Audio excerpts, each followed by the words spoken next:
Hey everyone, it's Nerdy Sully, and maybe a name change down the line, and welcome to my review of Solar Opposites Season 1. And I'm sorry, but due to a special circumstance, this review might not be personally captioned. First off, can't believe I have to say this on this channel when there's enough reviews on it, but comedy is subjective, so some people can like one sort of comedy, and some will not. Others can also understand that this is a comedy and get the jokes, but don't find it funny at all. Solar Opposites is intended as a comedy and follows a group of aliens who abandoned their planet before it was struck by a meteor, and then they crash landed on Earth. The main leader, Corvo, is attempting to leave the planet, but Terry has been liking Earth, while the kids are being kids and mischievous at school. These aliens are doing unspeakable and horrid things to fellow humans, with no regard for others' safety. No wonder why they aren't liked too much. In TLDW, Too Long Didn't Watch, the season has some mostly missed comedy, the sitcom curse of character development and lessons, in which nothing is applied to further episodes, but a good dramatic tone to some episodes. In my first viewing of this season, I didn't get through the first episode, but for the sake of the review, I had to. The speed of the first episode is fast, which isn't a bad thing, but if the timing, speed, and tone is one note, I lose interest because it's uninteresting and stale. There was a light chuckle for me, but it wasn't much.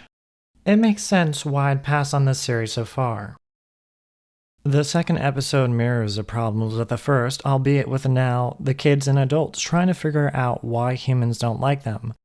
Though it's pretty obvious why humans don't like them, due to a disregard of human life. And the beat of, I am not human, I'm alien/robot, so I must think logically, literally, is a bit overplayed and just as present in the episode. Nothing interesting happened in this episode except some familiar character type beats, but zero character development. The third episode was better than the previous two because it didn't move too fast, had some character development and insights, and the timing was a bit better, but that wasn't groundbreaking. However, the sitcom curse, if you want to call it that, strikes again, and whether the lessons learned will carry on to future episodes. In this case, probably not. The fourth episode followed the third episode and not moving so fast and better character development.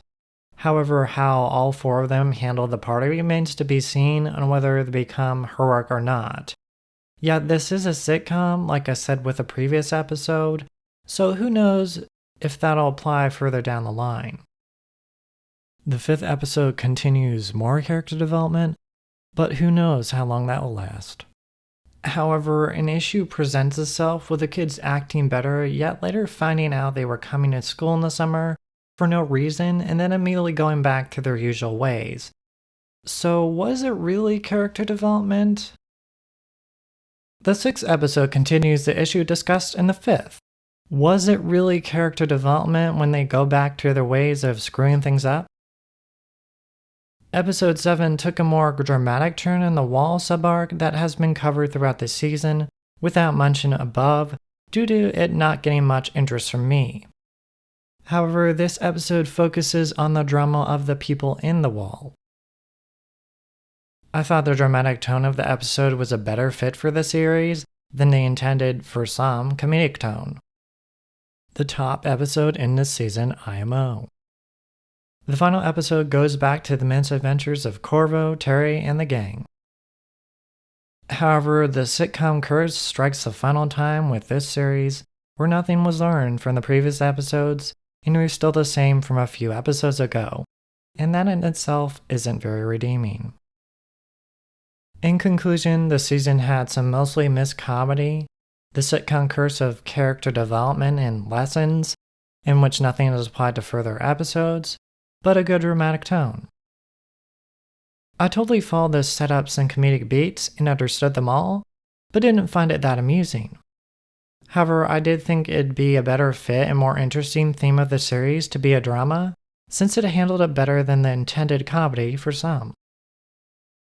However, despite only some pluses this season, I'm passing on Solar Opposites Season 1 with a score of a 66 out of 100. And that's it. That's the reason that this review isn't personally captioned. 666! Because you can't capture that in captions, bitch. Well, that is the end of my video. Next on my video to-do list that'll drop next or on an upcoming Sunday at 2 p.m. Eastern Standard Time here is a review of Christopher Nolan's Dunkirk. Thank you for watching this video. Make sure to check out my recommended video or playlist in my most recent video here. If you want to support my channel, links to my Patreon, Coffee, and or Streamlabs are in the description below. And if it comes down to it, you can always subscribe.